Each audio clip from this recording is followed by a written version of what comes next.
people are so protective about discussing who they are going to vote for or who they don't want to vote for. Welcome everybody, this is Beloved Grace and I am your host, Miron Asnaga. On this week's episode, we are definitely talking about the election. And so stay tuned for that.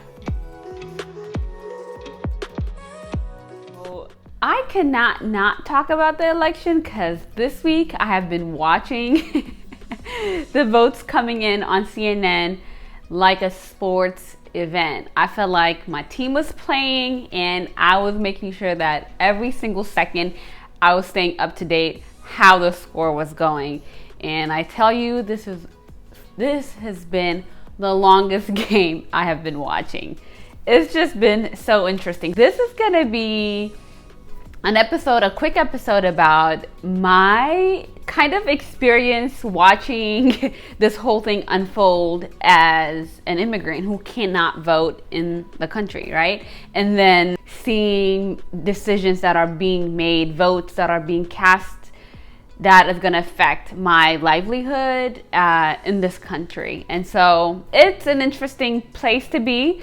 And I tell you, man, it's just a race. And so there are three things that I noticed about this election culture, like, right? So the election season in America, especially as an immigrant.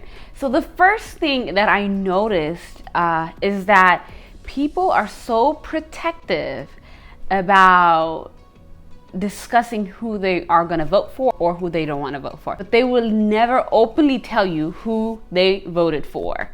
And I have never encounter that in my entire life. I feel like Americans are so secretive. They can tell you about their sexual orientation, who they love, what they do, how they spend their money, what kind of money they're making. But when it comes to who they are voting for, I've noticed, I don't know if it's in my circle or you can also testify, I have noticed there's such secrecy or taboo about discussing who you actually are about to vote for.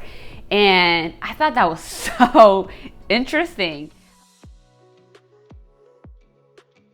The second thing I've noticed is that how close this race, this election, this presidential race has been and how many people have voted for President Trump. For me, I would love for Joe Biden to win. As of right now, I am recording this on Friday evening. And right now, Joe Biden is leading in 4 states that we're waiting to hear from: Nevada, Arizona, Georgia, and Pennsylvania. And those are the states that he's currently leading. And so if he wins literally 2 out of them, or if he wins Pennsylvania or Georgia, he will be the president-elect, right? And so we're just waiting any minute that he's going to be the president of the United States for the next 4 years. And that's who I want to win. I'm sorry if you don't agree with that, or if that kind of like rubs you the wrong way, but that's where I'm leading to, and that's that. And if you voted for Trump, more power to you as well. So, but the thing is, for me, I have seen a lot of things that he's said and done that directly affect my life as an immigrant and the people that are in my community. As that being said, for me to see how close the race was, and it just makes me question how many people that are in my community who have already voted for Trump, and how it affects or how it affects my now relationship with them, right? Because the things that Trump have been saying for a long time are homophobic, racist, xenophobic, and for people to stand along with a person who believes in these things makes me question where I stand in those people's lives. It might be a political or like a party alliance that like a lot of people might be, straight Republican voters or straight Democrat voters. And I'm not sitting here and saying Biden is the best choice and he's gonna deliver us from this situation. No, I don't believe in that, right? But there are things that have been said and done by the president and from the president that makes me question, when somebody casts a vote to choose this president as their leader, you are somewhat aligning yourself with the things that he says and does. And the decisions he makes affect real people in real time. And those people, I am one of those people. And so when I see friends and family and coworkers that are voting for this person, it makes me question how you see me, right? Where do I stand in your life? So you don't like immigrants? You are okay with dreamers, their paperwork's being taken away? You're okay with foreigners staying in their country and never having a refuge outside of their countries? Like you believe in babies staying in cages while you're separating them from their families, and you believe in creating walls, like so other people can't come into your country. Like and you don't believe in Black Lives Matter? Like, how do I now cohabitate with a person who feels like I don't belong in this country? How do I cohabitate with a person who feels like I'm a second-class citizen?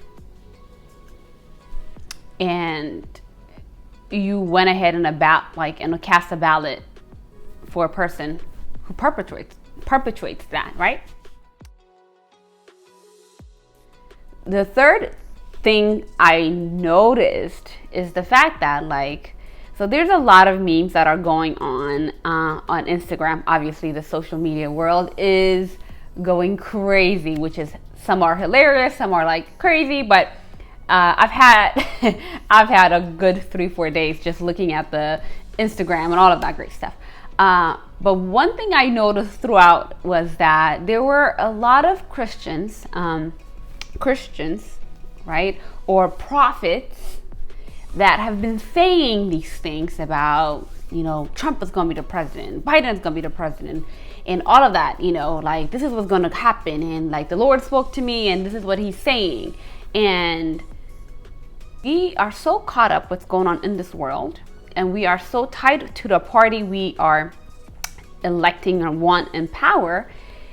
It is so critical for us and very detrimental, right?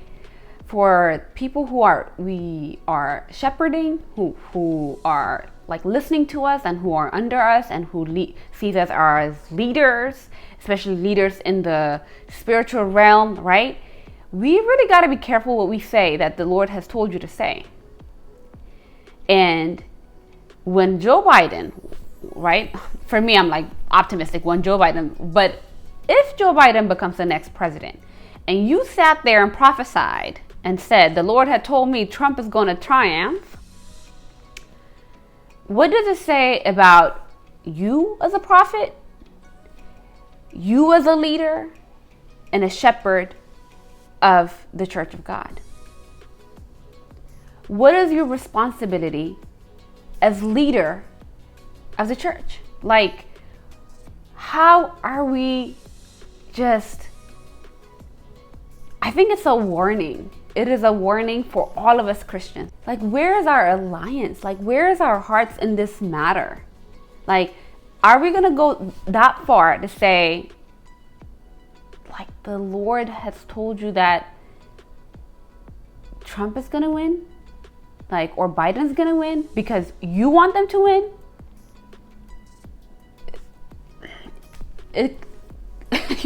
I lose words to that. We got to be careful. We really got to be careful to recognize our idolatry. The Lord is going to select whoever he's going to select. He's going to use whoever he's going to use. But when the church is so divided, we need to be a place where I saw one tweet, it was so interesting. It says the church has to be a place where we are peacemakers. We can't be so divided by parties that we can't see eye to eye. We can be so caught up in this election that outside of it, there's no life. Monday can come and Biden can be president, or Trump can still be in power. I don't know what's going to happen. But at the end of the day, we got to realize that our hope is in the Lord. A lot of us are so invested in who's going to be leading this new power. But we got to surrender that area as well, as hard as that is. I pray that the Lord, whoever he wills, is going to be in power. And if I want to be petty right now, it seems like it's going to be Joe Biden. Oh my gosh. Yeah.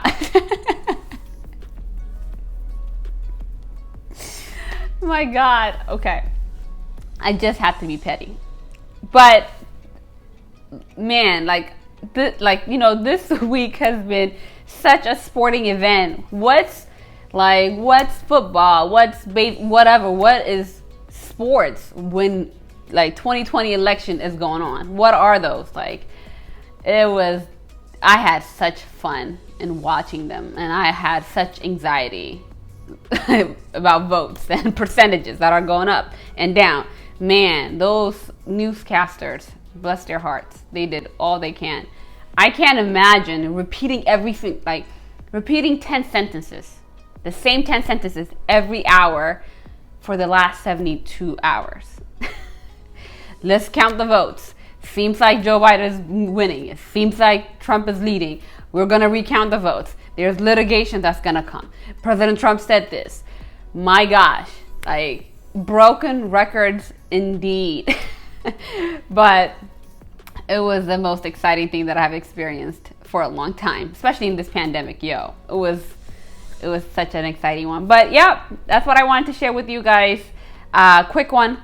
I hope you enjoyed it. I will talk to y'all later, and whoever wins, may God be with all of us, because we need the change. And yeah, have a great one. Thank you for watching this. If you stayed this long, I appreciate you. Like, comment, share, and subscribe to my channel. I can't wait to talk to you later. Have a great one. Bye.